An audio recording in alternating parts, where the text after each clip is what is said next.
Hello everyone, বাবার বাড়ি এসে বেরিয়ে পড়লাম আজকে সবাই মিলে বহরমপুর। আসলে বহরমপুরে মেলা চলছে গত 1-1.5 মাস ধরে।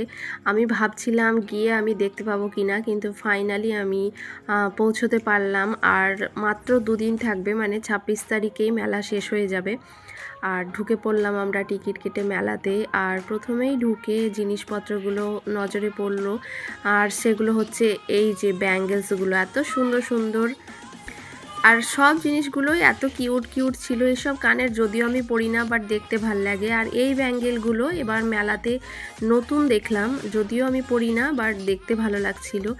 আর সুন্দর সুন্দর কাপগুলো ছিল, বাট প্রাইসগুলো না ওরা লাস্ট হিসেবেও কমাচ্ছিল না, যার জন্য নিলাম না। আর এই প্রিন্টেড ট্রেটা বেশ সুন্দর লাগলো দেখতে। এবার এটা নতুন কালেকশন ছিল। আর কিউট কিউট রিংগুলো দেখো, বিশ্বাস করো ভয়ে কিনতে পারিনি, কারণ আমাকে পেটাবে ধরে আমার মা আর আমার বর দুজনেই, যার জন্য ভয়ে আমি নিতে পারিনি। আর এইখানে এসে মনে হচ্ছিল যেন আমি এখানেই থেকে যাই, আমি আর না যাই।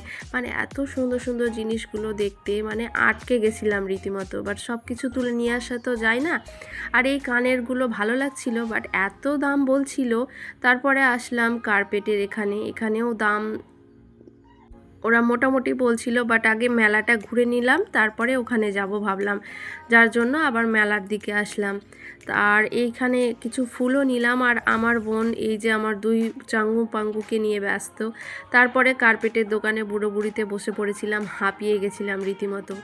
আর তারপর আসলাম একটু খাওয়া দাওয়ার দিকে। এখানে আচারের এত সুন্দর স্মেল পাচ্ছিলাম।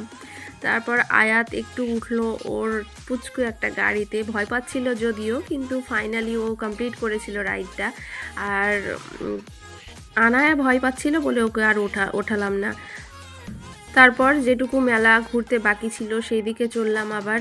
আর এখানে এই যে সংসারের কাজের জিনিসগুলো বিক্রি হচ্ছিল।